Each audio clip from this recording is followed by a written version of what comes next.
perspective is about contracts, because I'm a contracts expert, so I'm going to look at the construction playbook just from that perspective. So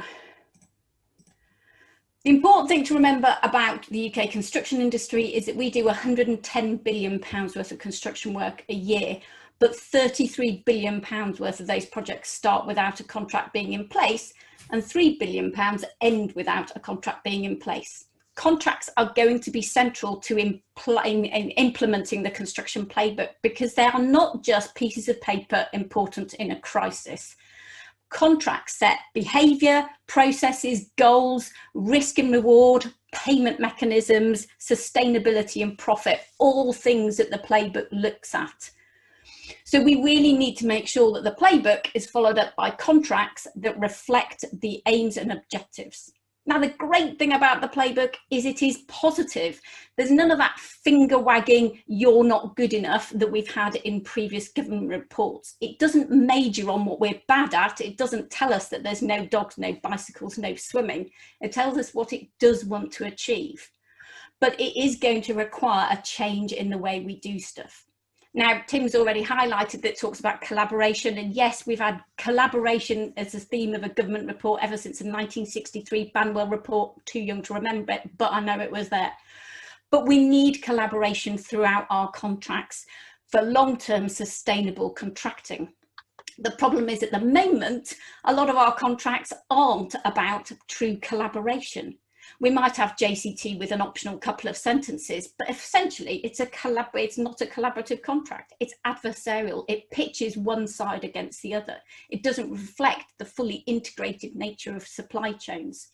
So we're going to need contracts which are truly collaborative, mutual, aligned goals. And the government playbook starts to talk about openness, transparency and flexibility, but we don't have any contracts really that reflect openness, transparency and flexibility. We don't have contracts that support that element of the construction playbook.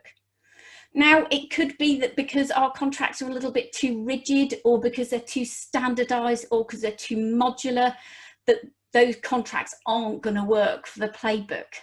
You know, we could tweak around the edges. I know the government playbook talks about how we can amend current contracts, but we've got 150 standard forms across 12 different publishers in UK construction. I think we need to do something different. I don't think we need to tweak. I think we need to start again, because there's so much in the playbook that isn't reflected in current types of contracting. See, we're going to look at lots of different themes during today, and actually the contracts don't reflect them well enough. So the construction playbook starts to look at, say, outcome-based performance specifications, whether it does what it says on the tin, the Ronseal effect, rather than the input. And the wobbly bridge is a really good example of a construction contract that asked whether or not the bridge was completed, not whether it performed properly before it was paid. So we're going to have to change the way we look at what completion means and how we deal with payment. And engineering contracts have looked at outcome-based specifications before, but this is a Robin Rig wind farm, 26 million euros worth of defects, because this was based on an engineering contract plus an international standard, and that standard was wrong. The contractor had promised something they couldn't achieve. So yes, we could adopt some of the ideas from engineering contracts, but we need to do them carefully. So the other theme that we're kind of getting through, and Tim's already mentioned it, is modular construction, digital construction, off-site manufacture. We want it to be innovative, we want it to be fast, we want it to be sexy, we want it to be good for the industry, we want to reduce the time on site. But modular construction is also known as prefabrication, and prefabrication has a bit of a 1950s vibe about it, where we had poor quality, fast construction, much of which wasn't intended to last. Well, that doesn't fit well with the government's view of eco-sustainability, of social value, of performance.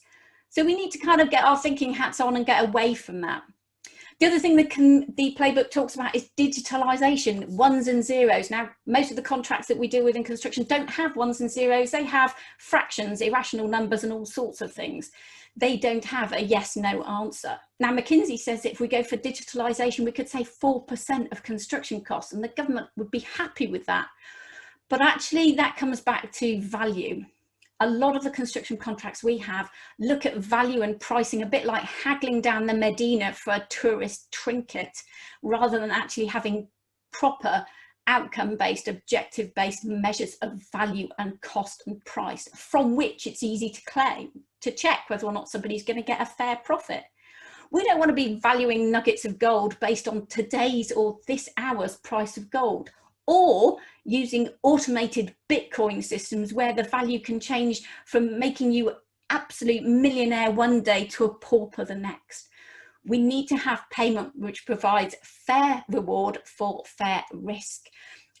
And that means looking at the role of the contract administrator, the ringmaster of our projects.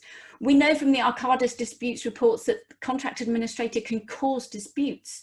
So we need to have a role that is properly objective, that's independent, that's funded, so that we actually get good use of contract administrators, that they support a whole project team, where instead of the client sitting on the sidelines and telling us what to do, the client is actually the woman on the top who's got the most skin in the game, where the balance of everybody's interests have to work together for them to survive the project.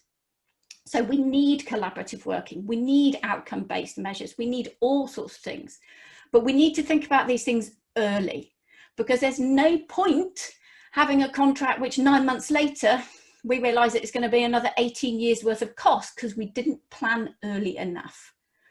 So early engagement, collaboration, risk sharing, aligned goals, all of these things are going to be really important in our contracts, and most of the contracts don't really reflect that at the moment.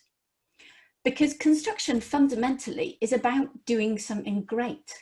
It's about producing public works, infrastructure, hospitals, Nightingale hospitals, all that kind of stuff, which is so important to our society and civilization. But we need to do it in a way that makes sense.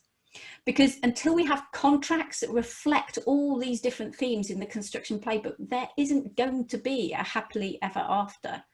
There's going to be ferry companies with pizza terms and conditions, and that's not what we need in the construction industry. We need the happily ever after.